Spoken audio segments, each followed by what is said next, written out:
ब्रह्मचारिणी का अर्थ तप की चारिणी यानी तप का आचरण करने वाली। देवी का ये रूप पूर्ण ज्योतिर्मय और अत्यंत भव्य है। इस देवी के दाएं हाथ में जप की माला है और बाएं हाथ में ये कमंडल धारण किए हैं। पूर्वजन्म में इस देवी ने हिमालय के घर पुत्री रूप में जन्म लिया था और नारद जी के उपदेश से भगवान शंकर को पति रूप में प्राप्त करने के लिए घोर तपस्या की थी। इस कठिन तपस्या के कारण इन्हें तपश्चारिणी अर्थात ब्रह्मचारिणी नाम से अभिहित किया गया। 1000 वर्ष तक इन्होंने केवल फल फूल खाकर बिताए और 100 वर्षों तक केवल जमीन पर रहकर शाक पर निर्वाह किया। कुछ दिनों तक कठिन उपवास रखे और खुले आकाश के नीचे वर्षा और धूप के घोर कष्ट सहे। 3000 वर्षों तक टूटे हुए बिल्व पत्र खाए और भगवान शंकर की आराधना करती रहीं। इसके बाद तो उन्होंने सूखे बिल्व पत्र खाना भी छोड़ दिए।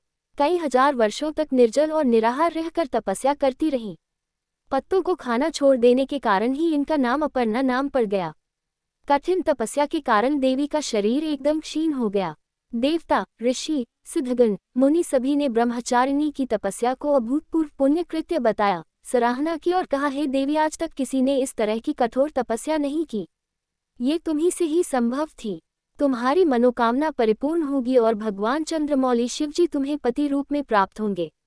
अब तपस्या छोड़कर घर लौट जाओ, जल्द ही तुम्हारे पिता तुम्हें बुलाने आ रहे हैं।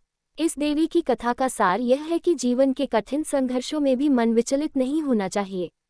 माँ ब्रह्मचारिणी देवी की कृपा से सर्व सिद्धि प्राप्त होती है। दुर्गा पूजा के दूसरे दिन देवी के इसी स्वरूप की उपासना की जाती है।